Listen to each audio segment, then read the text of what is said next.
दिलं.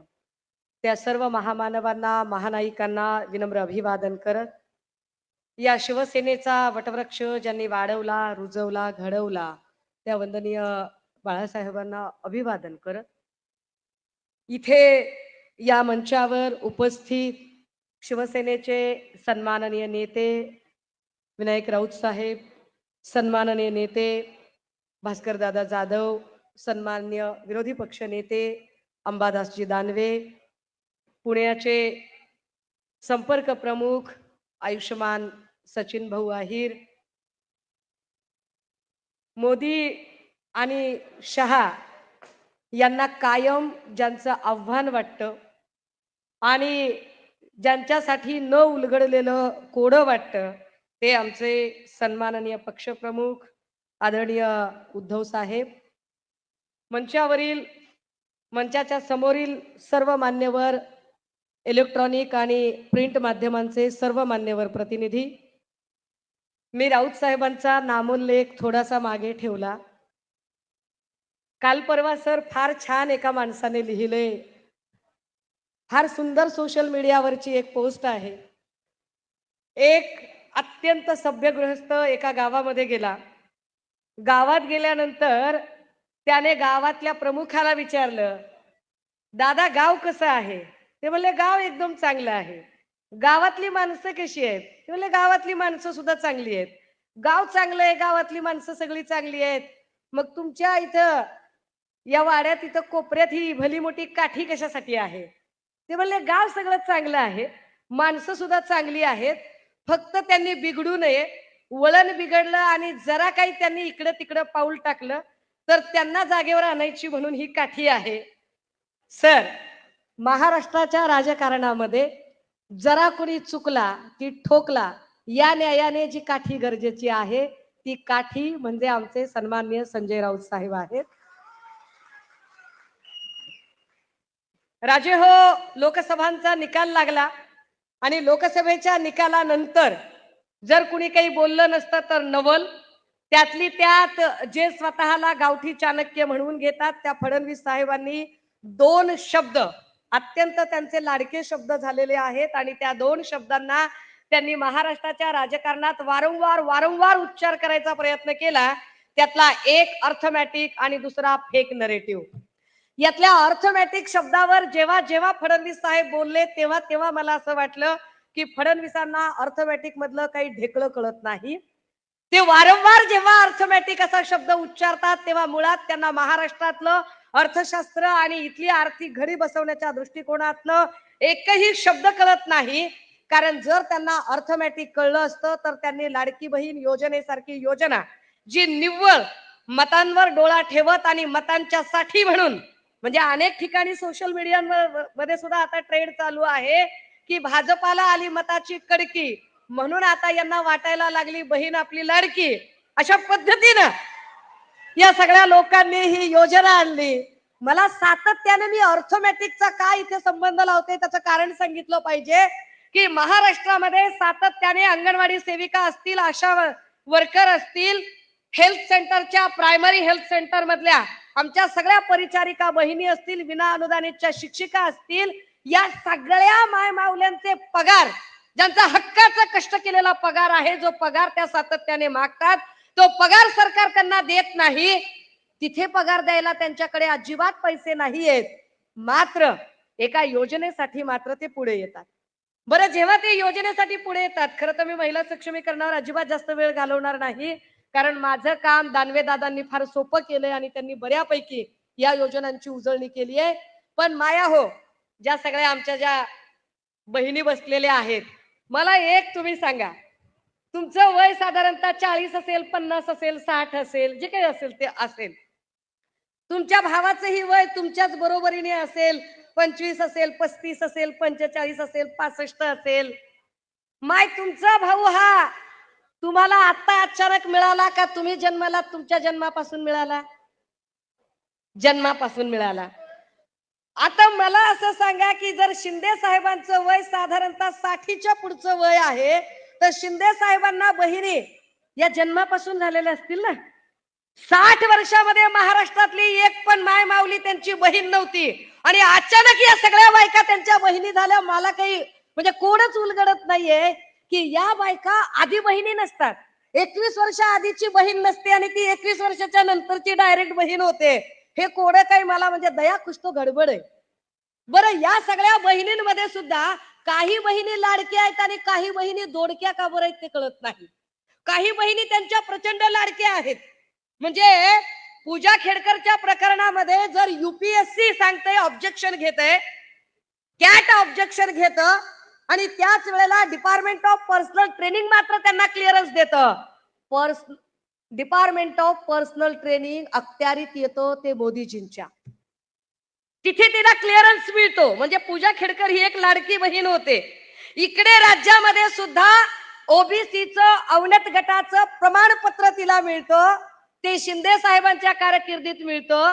म्हणजे इथे सुद्धा शिंदे साहेबांची लाडकी बहीण पूजा खेडकर असते.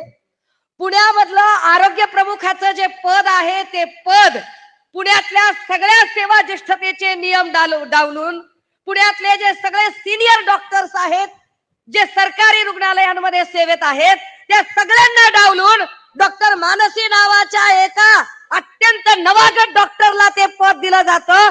म्हणजे डॉक्टर मानसी ही त्यांच्यासाठी लाडकी बहीण असते. अगदी त्याच वेळेला सातत्यानं महिलांच्या प्रश्नांवर बोलण्यापेक्षा, महिलांवर होणाऱ्या अन्य अत्याचारांवर बोलण्यापेक्षा लोकांच्या आयुष्यात डोकावणे आणि लोकांचे आयुष्य उद्ध्वस्त करणे असं करणाऱ्या वाघबाई सुद्धा त्यांची लाडकी बहीण असतात. परंतु कोपरखैरनेचं प्रकरण असेल, उरणचं प्रकरण असेल, विरार वसईमध्ये ज्या पद्धतीने भर दिवसा एका माय माऊलीवर सपासप वार झाले, ही माय माऊली असेल, या सगळ्या बहिणी मात्र दोडक्या बहिणी आहेत. या बहिणींकडे अजिबात सरकारला लक्ष द्यायला वेळ नाही. वरुण फडणवीस असं म्हणतात की हे विरोधक जे आहेत ते फेक नरेटिव्ह तयार करतात. कसलं फेक नरेटिव्ह तयार केलं जातंय? फडणवीस साहेब, तुमच्याबद्दल जे जे म्हणून म्हणणं येतंय ते सगळं सत्य आणि सत्य येतं. जे जे म्हणून तुमच्याबद्दल लोक बोलत आहेत ते वास्तव आणि वास्तवच बोलत आहेत. याच पुण्यातल्या एका भाजपच्या अधिवेशनामध्ये फडणवीस साहेब धादांत खोटं बोलत होते आणि धादांत खोटं बोलताना ते असं म्हणाले की आरक्षणाची कालमर्यादा फक्त आणि फक्त 10 वर्षांची होती आणि 10 वर्षांची कालमर्यादा असताना ती कालमर्यादा मोदी आणि वाजपेयीजींच्या काळामध्ये वाढवली गेली. दादा हो, माध्यमांच्या समोर जाहीरपणे सांगितलं पाहिजे की फडणवीस साहेब, तुम्ही कॉप्या करून पास झालायत का? तुम्हाला अभ्यास नावाची काही गोष्ट माहित आहे का? स्टेट्स अँड मायनॉरिटीज नावाच्या पुस्तकामध्ये 1930 ला आरक्षणाची मूळ संकल्पना आली आणि त्यानंतर आरक्षण भारतीय राज्यघटनेमध्ये घेताना त्या आरक्षणाचे 2 प्रकार केले. एक राजकीय आरक्षण आणि दुसरं सामाजिक शैक्षणिक. सामाजिक आणि शैक्षणिक आरक्षणाला कुठलीही मर्यादा नव्हती.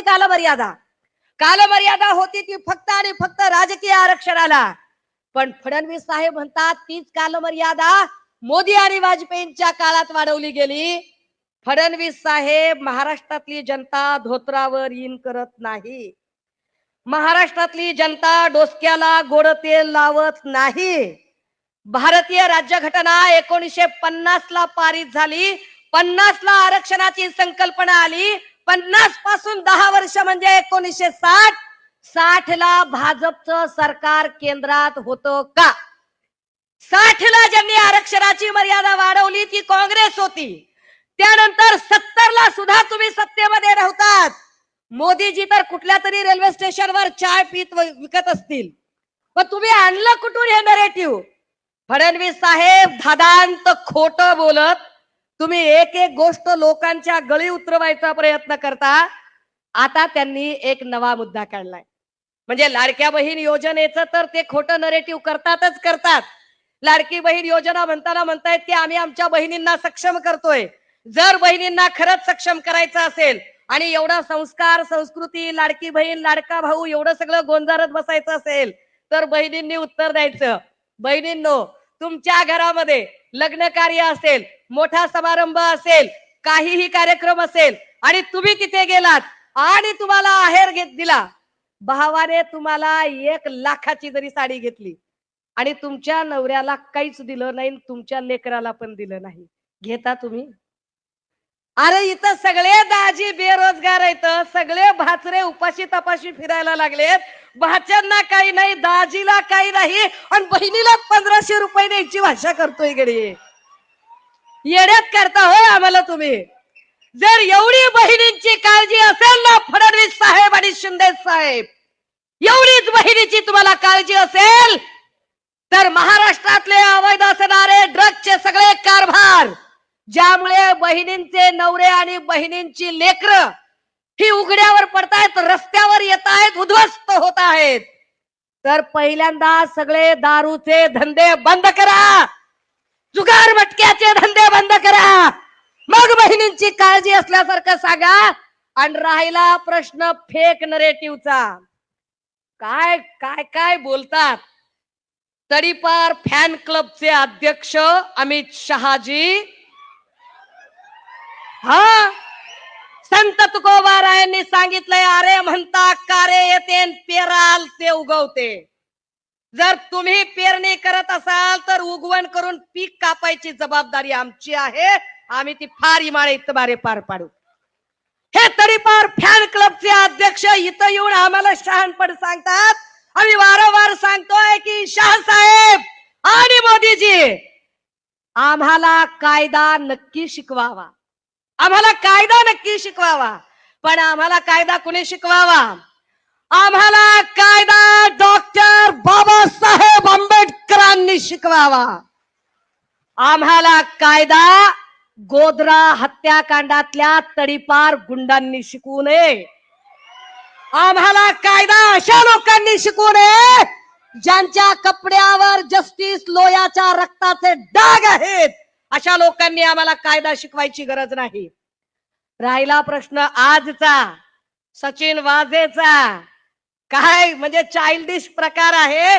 बरोबर महाराष्ट्राचं राजकारण रसातळाला नेणारे फडणवीस सातत्याने गेल्या 15 दिवसापासून जेव्हा अनिल देशमुखजी पत्रकार परिषदा घेतात, बरोबर त्याच वेळेमध्ये सचिन वाझे एकदम लेटर बॉम्ब टाकतो. कसा काय?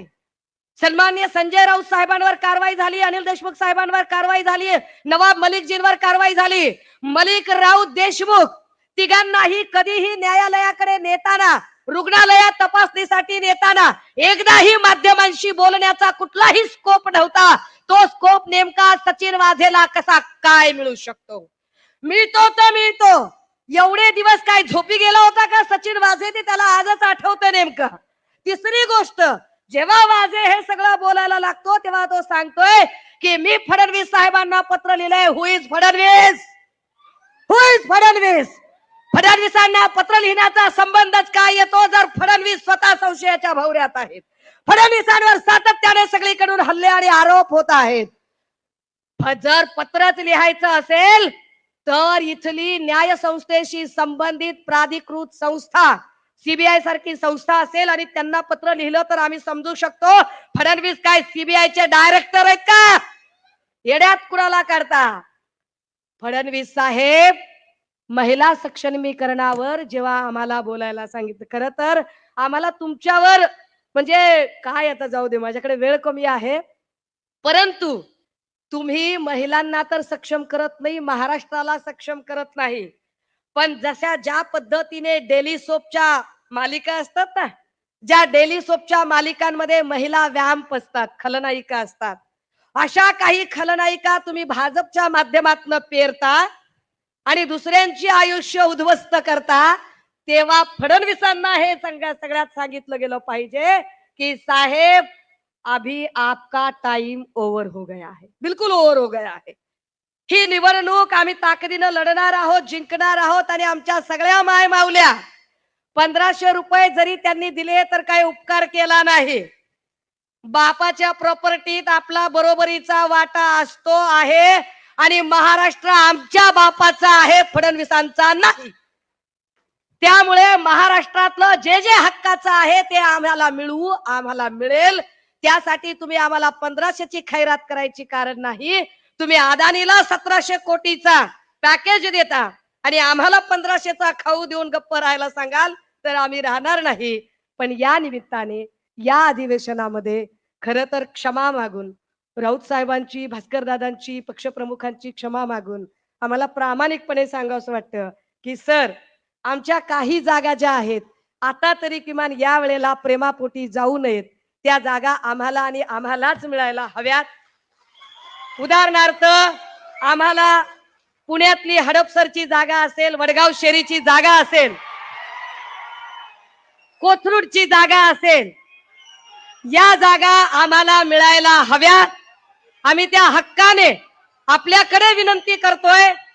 आम्हाला कल्पना आहे आम्ही महाविकास आघाडीत आहोत, शिस्तीत आहोत, परंतु पुणेकरांच्या वतीने ही मागणी आम्ही आपल्यासमोर ठेवणं फार गरजेचं आहे की आम्हाला हडपसर, वडगाव शेरी आणि सर हा प्रतिसाद सांगत असेल की माझं म्हणणं सगळ्यांना पटलेलं आहे.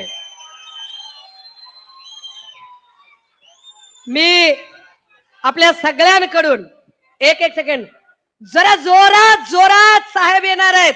आणि काल सर म्हणाले मुंबईच्या मेळाव्यामध्ये, सन्मान्य पक्षप्रमुख म्हणाले की एक तर तो राहील नाही तर मी. सर, आमच्यासारखी एवढी मोठी फौज प्रत्येक वार झेलायला तयार असताना तुम्हाला मैदानात सुद्धा यायची गरज नाही. फक्त आदेश करा, बियाला सुद्धा ठेवत नाहीत आम्ही. एवढ्या ताकदीचे आहोत आम्ही. शिवसेनेच्या महिला आहोत आणि अत्यंत ताकदीने आमची लढाई लढणं आम्हाला कळतंय. आम्ही ती ताकदीने लढाई लढू. महाराष्ट्रात आमच्या किशोरीताई पेडणेकर असतील, संजनाताई घाडी असतील, किंवा जळगाव मधल्या आमच्या वैशालीताई सूर्यवंशी असतील, किंवा नाशिककडच्या आमच्या निर्मलाताई गावित असतील, या सगळ्याच माय माऊल्या ताकदीनं काम करणाऱ्या आहेत आणि त्या सगळ्या जणी आपल्यासाठी लढायला कटिबद्ध आहेत. इथे मी काल परवा फडणवीस साहेबांचं काहीतरी बोलणं ऐकलं आणि ते म्हणाले की मैं हवा का रुख मोडने वालों में से हूं. मी काही जास्त बोलणार नाही. त्यामुळे ते जेव्हा म्हणतात की मैं हवा का रुख मोडने वाला हूं, तर फडणवीस साहेब तुम्ही फक्त कपट नीती करू शकता, तुम्ही कुठलंही हवा का रुख वगैरे मोडू शकत नाही. शेवटच्या ओळी खास तुम्हाला डेडिकेट करणार आहे आणि थांबणार आहे. हम वो नहीं है जो मुसीबतों से घबरा कर हौसला तोड़ देते हैं. हम वो नहीं है जो मुसीबतों से घबरा कर हौसला तोड़ देते हैं. हम वो है जो अगर ठान ले तो हवाओं का भी रुख मोड़ देते हैं. फडणवीस साहब, हमें न ईडी की जरूरत है न सीबीआई की.